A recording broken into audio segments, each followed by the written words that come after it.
여러분 안녕하십니까? 광주 MBC 뉴스데스크 시작합니다. 광주를 찾은 정청래 더불어민주당 대표가 광주를 인공지능 핵심 거점으로 지원하겠다고 약속했습니다. 광주시는 현재 역점적으로 추진하고 있는 AI 컴퓨팅 센터 유치에 민주당이 앞장서 달라고 요청했습니다. 보도에 송정근 기자입니다. 광주시청 공무원들의 뜨거운 환영 속에 광주를 찾은 정청래 더불어민주당 대표. 내년도 광주시 살림살이 고민을 경청하기 위해 마련된 자리에서 정 대표는 후보 시절부터 이야기해온 호남 보상론을 재차 강조했습니다. 특별한 희생에는 특별한 보상을 해야 한다는 이재명 대통령의 국정 철학이 광주에서 증명되었으면 좋겠습니다. AI 컴퓨팅 센터 광주 유치를 염원하고 꼭 그렇게 됐으면 좋겠다며 광주가 AI 중심 도시로 우뚝 설 수 있도록 민주당이 뒷받침하겠다는 약속을 했습니다. 민주당은 인공지능 반도체 클러스터 조성 등을 통해 광주가 세계 3대 AI 강국의 핵심 거점으로 우뚝 설 수 있도록 든든히 뒷받침하겠습니다. 강기정 광주시장 역시 AI 사업 지원을 민주당에 요청했습니다. 지난 5년 동안 진행한 AI 1단계 사업으로 국가 데이터 센터를 완공했고 최근에는 AI 2단계 예타 면제로 6천억 원의 예산이 확보된 만큼 2조 5천억 규모의 국가 AI 컴퓨팅 센터를 광주가 유치할 수 있도록 민주당이 함께 해달라는 겁니다. AI로 먹고 살고 모두의 AI를 실현하려는 광주의 도전에 당연히 민주당은 가장 앞장서 주셔야 될 것 같고 뿐만 아니라 광주대구 달빛철도 건설사업 예타 면제와 3대 국립문화시설 유치, 5.18 정신 헌법 전문 수록 등 정책 현안 사업 8건을 건의했고 내년 정부 예산에 반영되지 않은 AI 영재고 설립과 무등산 방공포대 이전 등 10대 건의 사업의 추가 반영도 요청했습니다. 책자에 보면 수없는 광주의 현안들이 기재되어 있습니다. 또한 광주에서 하고 싶다는 사업이지만은 시의 예산이 전혀 반영되지 않은 국비 지원 건의 사업도 이 책자에 많이 들어있습니다. 한편 전주와 제주에 이어 광주까지 잇따라 호남 지역을 돌며 예산정책 협의회를 열고 있는 정청래 대표의 행보에 대해 내년 지방선거를 앞두고 핵심 지지층인 호남 지역 민심 다지기에 나섰다는 평가가 나오고 있습니다. MBC 뉴스 송정근입니다. 광주 군공항의 무한 이전과 관련해 전남도지사와 도의원이 충돌했습니다. 전남도의회 도정질의 과정에서 양측은 서로의 말을 끊거나 답변을 거부하는 등 제대로 된 토론 대신 언쟁만 오갔는데요. 도정질의에서 어떤 일이 있었던 건지 서희령 기자가 취재했습니다. 광주 군공항 무한 이전과 관련해 정길수 도의원이 김영록 전남지사를 상대로 도정질의에 나섰습니다. 정례적으로 무리 없이 진행되는 듯하던 도정질의는 10여 분 만에 갑자기 상호 반박과 말끼어들기로 변질됐습니다. 더구나 일선 시군에서 그렇게까지 하시면서 중앙에서 하는 사업을 모든 것을 못 믿겠다 이렇게 하면은 어떻게 사업을 하겠어요? 그러니까 국가 서로 믿고 정확하게 파악이 안 되지 않습니까? 격앙된 목소리가 몇 차례 오고 가더니 결국 답변 거부 사태까지 벌어집니다. 국가 주도하는 사업과 국가 사업은 같습니까? 틀립니까? 네, 그 부분은 저는 답변을 안 하겠습니다. 오로지 지금 왜 안 해요? 제 말을 가지고 트집을 잡아서 뭘... 난장판은 결국 마지막 발언권을 요청한 도지사의 사과로 막을 내렸습니다. 서로가 마음을 터놓고 이 문제를 해결하도록 우리 무한 국민들에게, 우리 전남 도민들에게, 강주 시민들에게 희망을 주는 그런 자리가 돼야 되는데 제가 오늘 볼 때 어떤 말싸움 비슷하게 돼서 대단히 죄송하고요. 그러나 나쁘끄러운 20분의 시작은 최근 발표된 여론조사 결과였습니다. 김 지사가 무한 군민들의 광주 민간 군공항 동시 이전에 대한 찬성 여론 급등을 언급하며 진전이라고 표현하자 정 의원이 곧바로 발끈한 겁니다. 많은 진보가 진전이 있었던 지사님, 거죠. 그리고 방금 뭐 찬성률이 뭐 퍼센트가 올라간다고 이야기를 했죠. 봐보십시오. 여론 조사는 기간마다 다 다릅니다. 전남도, 광주시, 무안군이 서로 참여한 객관적 여론조사를 시행하자는 선에서 마무리되는 듯 했지만 이후 무안군의 육자 TF 참여가 우선이라는 주장과 국책 사업 시행이 먼저라는 두 주장이 계속되면서 결국 생산적 토론은 이뤄지지 못했습니다. 광주 군공항 무안 이전은 대통령까지 나서서 해결에 한 발짝 다가선 듯했지만 정작 가장 협력해야 할 두 기관이 평행선을 달리며 해결의 실마리가 풀리지 못하고 있습니다. MBC 뉴스 서희령입니다. 추석을 앞두고 쌀값이 하루가 다르게 오르고 있습니다. 지난해 작황 부진 등으로 여전히 시장에는 쌀이 부족한 상황인데요. 햅쌀이 본격적으로 유통되는 다음 달이 지나야 쌀값이 안정될 전망입니다. 보도에 유민호 기자입니다. 논 가장자리를 지나는 콤바인, 베어진 벼가 기계에 차곡차곡 실립니다. 순천 들녘에서는 막바지 조생종 벼 수확이 한창입니다.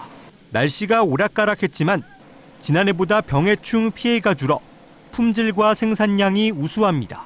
고시가리에 비해서 그 수확량이나 품질 면에서 아마 월등하지 않나 싶습니다. 올해 이제 고온 다습했음에도 불구하고 작황이 예년에보다 더 낫습니다. 수확한 벼는 인근에서 도정한 뒤 곧바로 소비자에게 유통됩니다. 쌀 작황은 나쁘지 않다는데 시장 가격은 강세를 보이고 있습니다. 순천 지역 쌀 20kg 한 포대 소매 가격은 64,700원. 지난해보다 약 20% 오른 것으로 전국 쌀 시장이 비슷한 양상입니다. 다른 물가도 많이 올랐지만 쌀은 필수 먹거리인 만큼 소비자가 느끼는 부담이 큽니다. 사람이 굶고는 살 수는 없으니까 쌀은 먹어야 되는데 국민들은 살기 진짜 힘들어요. 쌀값 하락을 막기 위해 지난해 정부가 쌀을 평년보다 많이 사들였고 벼멸구 등 병충해가 심각해 생산량이 줄어든 게 현재 영향을 주는 겁니다. 쌀값은 햅쌀이 본격적으로 풀리는 10월 중순이 지나야 안정될 전망입니다. 특히 농협 판매 등을 제외하면 중간 유통구조가 복잡한 상황이라서 이를 개선하는 정책도 시급하다는 목소리입니다. 소비 구조를 해결하지 않는 한 시장의 비중 물량을 풀어도 시장 가격 하락으로 나타나지 못할 것 같거든요. 그래서 이런 소비 구조, 유통 구조를 좀 개선을 해서 추석을 앞두고 먹거리 물가가 들썩이는 가운데 정부는 비축 양곡 5만 5천 톤을 시장에 공급하는 등 쌀값 안정에 나섰습니다. MBC 뉴스 유민호입니다. 산업 현장에서의 정신적 외상으로 직업 트라우마를 겪는 노동자들이 해마다 늘고 있습니다. 전남 지역 노동자들의 정신적 고통을 보다 체계적으로 파악하고 치유하기 위해 직업 트라우마 센터가 문을 열었습니다. 안준호 기자가 취재했습니다. 영암의 한 선박 제조 공장에서 작업자 관리직을 맡고 있는 A씨는 최근 스트레스에 시달리고 있습니다. 일부 동료들의 작업 거부와 사고 목격, 충격 등으로 발생하는 업무 공백에 관리자로서 중압감을 느끼는 겁니다. 산재 사고를 당해가지고 또 복직해가지고 일하던 사람도 있고 또 갑자기 일을 잘하던 사람이 돌변해가지고 굉장히 회사에 부정적으로 일하고 오히려 제가 회사를 그만둬야 되나 어쩌야 되나. 이 같은 업무 스트레스는 곧 직업적 트라우마로 이어집니다. 두통과 식은땀 등 신체적 증상부터 우울과 주의력 저하, 과잉 경계 등 심리, 인지적 문제까지 발생합니다. 최근 3년 동안 전국에서 직업적 트라우마로 진행된 상담 건수는 56% 이상 증가했습니다. 유형별로는 산업재해가 가장 많았고 직장 내 괴롭힘 등이 뒤를 이었습니다. 50인 이하 하청업체와 사고 위험이 높은 조선 작업이 주를 이루는 대불 산단에서도 직업적 트라우마에 대한 상담 요구가 높아진 상황. 이를 위해 전남 서부 직업 트라우마 센터가 대불 산단에서 문을 열었습니다. 중대재해사고 발생 사업장을 대상으로 심리적 안정화 교육을 실시하고 직업적 트라우마 파악을 위한 심리 검사를 지원하게 됩니다. 전문의와 임상심리사 등 인력을 통한 맞춤형 개인 트라우마 상담과 함께 필요시 전문 치료기관의 연계도 가능합니다. 이 같은 심리 지원은 전액 무료로 대상자의 비밀 보장이 원칙입니다. 근로자 여러분들 너무 힘들어 하시지 마시고 혼자 저희 전남 서부 직업 트라우마 센터를 편안하게 방문해 주시고 저희 또 응원해 주시고 항상 지켜봐 주면서 저희와 함께 동행하시기를 부탁드립니다. 전남 지역 내 직업 트라우마 전문 기관의 구심체 역할로서 산업재해 예방과 정신건강 수준 제고에 도움이 될 전망입니다. 산업 현장 속 상처들을 보듬는 치유의 공간이 새롭게 문을 열었습니다. MBC 뉴스 안준호입니다. 잠시 후 9시부터 생방송되는 시사 용광로에서는 아리백산단을 전남으로 유치하기 위한 전략을 모색합니다. 광주, 목포, 여수 MBC 3사가 공동으로 방송하는 이번 토론회는 국회 산자위에서 활동하고 있는 민주당의 정진욱, 김원희 의원과 동신대학교 이순영 교수가 출연해 유치 전 경쟁 구도와 전남 유치 성공을 위한 전략과 과제를 짚어봅니다. 광주에 추진되고 있는 창고형 약국 개설에 대해 지역 약사회가 반발하고 나섰습니다.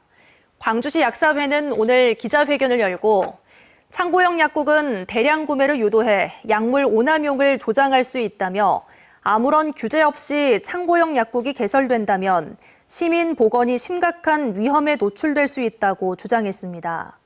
그러면서 대책이 마련될 때까지 창고형 약국 개설을 보류하라고 촉구했습니다. 광주지방검찰청 장흥지청은 광주경찰청 간부인 모 경감을 공무상 비밀누설 혐의로 입건해 수사하고 있습니다. 검찰은 최근 광주에서 성인 오락실 게임기 업자의 자택 등을 압수수색하며 발견한 증거물 등을 분석하던 중 경찰의 수사 기밀 일부가 유출된 정황을 포착하고 해당 경감에 대한 소환 조사 등을 진행하며 정확한 경위를 조사하고 있습니다. 에티오피아 티그라이 지역에 잠입해 전쟁과 성폭력의 참상을 고발한 프랑스 언론인들이 2025 힌츠페터 국제보도상 대상을 수상했습니다. 2025 힌츠페터 국제보도상 조직위원회는 오늘 5.18 기념재단에서 기자회견을 열고 침묵의 무기를 보도한 프랑스 아르테 TV 언론인 마리안 게티와 안예스 나밧을 대상 수상자로 선정했다고 밝혔습니다. 또 5.18 민주화운동을 세계에 알린 고 유영길 영상기자를 기리며 올해 처음 제정된 유영길상에는 이스라엘 하마스 전쟁에서 어린이들이 이스라엘 군의 타격 대상이 되고 있는 실태를 보도한 알자지라 잉글리쉬의 다큐멘터리 포화 속의 아이들이 선정됐습니다. 시상식은 오는 11월 5일 서울 여의도 KBS 신관에서 열립니다. 정원문화산업진흥과 정원관광 활성화를 선도할 국립정원문화관이 오늘 담양에 문을 열고 본격적인 운영에 들어갔습니다. 국립정원문화원은 수요 맞춤형 정원 분야 미래 인재 양성 등을 중심 전략으로 설정했습니다.